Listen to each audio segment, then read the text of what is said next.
Hello everyone, my name is Maria Mejia and I have HIV. I have been positive for 20 years and it has not been easy. I wanted to make a shorter version of my story. My first memory starts at the age of 3, me being molested by a family member. My childhood and teenage years were not easy.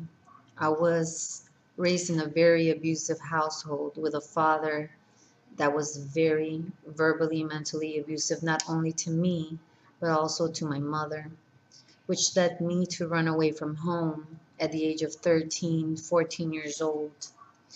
I ran away to the streets.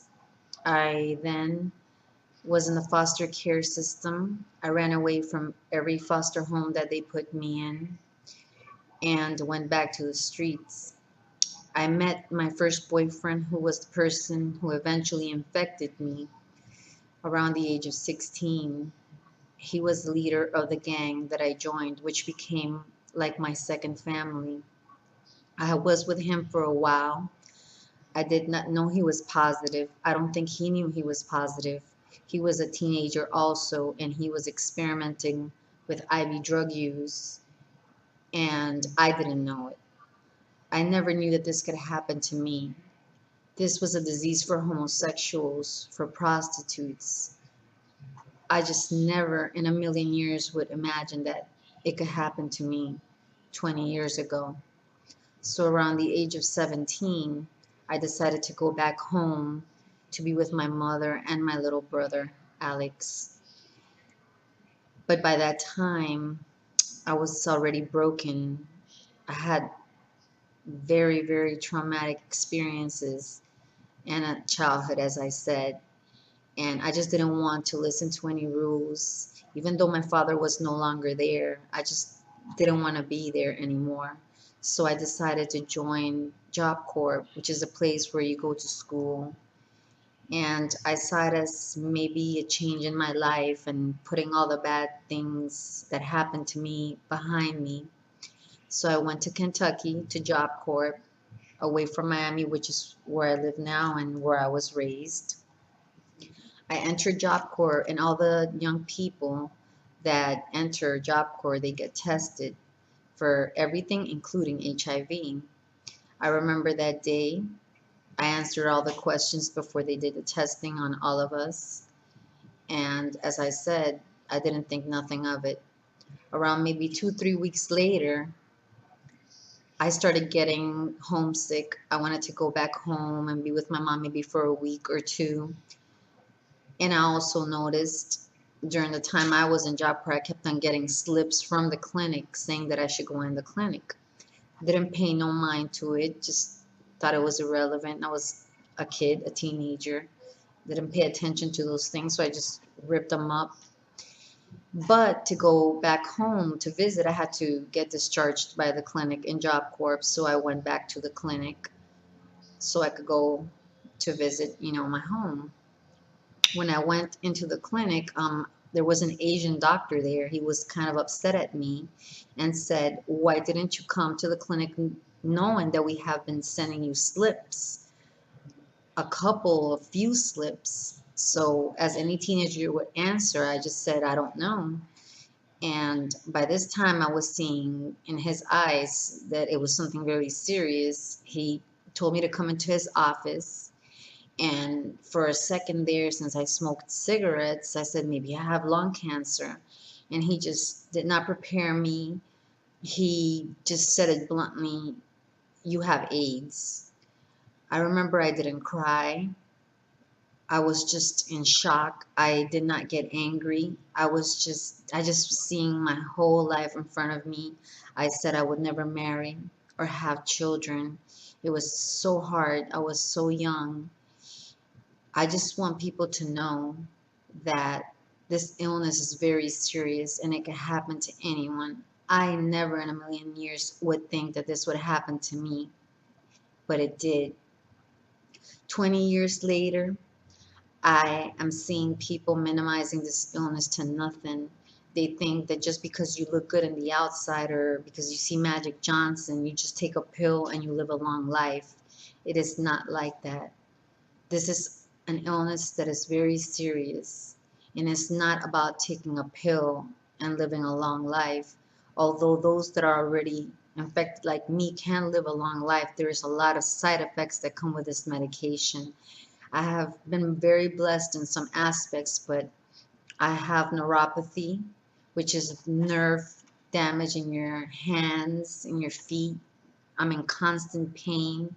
I also know that it's a very toxic medication, but I have to take it if I wanted to continue to live. And I want to live 20 more years or until there is a cure, if there is ever a cure, in my lifetime.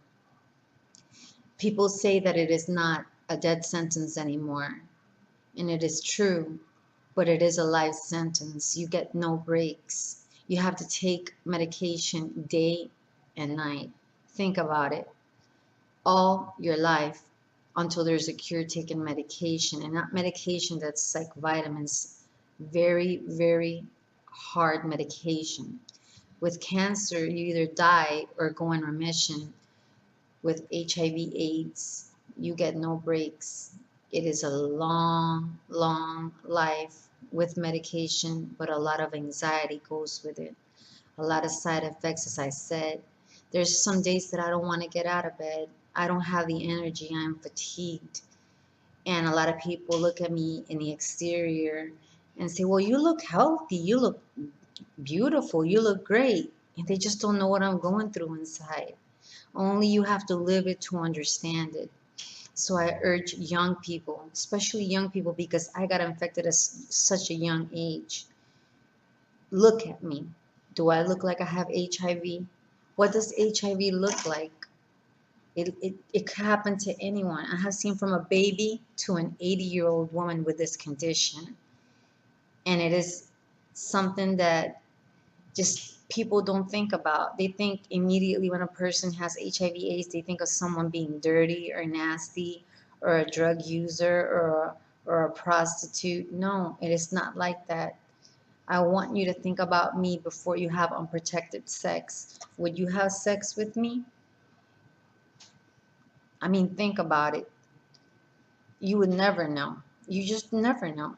And if the reality is, if they wouldn't have not tested me in Job Corp, I would have not known that I'm positive. I spent 10 years without even being sick. I wasn't even on medication for the first 10 years because back then they were giving AZT, which was the only medication back then. I chose not to take it because it was very hard on the body. They wanted me to sign a waiver saying that it could damage my internal organs, and I chose, and I don't recommend it to anyone, but I chose not to take it. But after 10 years, my immune system broke down to a dangerously low level of 39 T cells. So I had to start taking medication. So for the last 10 years, I have been on meds, and it has not been easy. Although it is a gift, and thank God for the medication, it is hard. So please, I urge everyone, young and old, this could happen to anyone. It just takes one time of unprotected sex, and I don't want anyone to go through what I am going through or through what a lot of people have been going through. There are still people dying with this illness. Please test yourselves, use protection. Again, before you have sex, think about me. Look at me. It doesn't matter if a person looks good or smells good or is beautiful or is fine. Anyone could have it. Love yourself. Test yourself. Go together with the person you're with, involved with, romantically, and out of love, get tested, both of you. And if you're just going to have a one night stand, whatever, have condoms, protect yourself. You have to take care of you. So, with this thought, again, I say HIV/AIDS is not a death sentence, but it is a life sentence. I want to send all my love and blessings to everyone. Peace and love and light.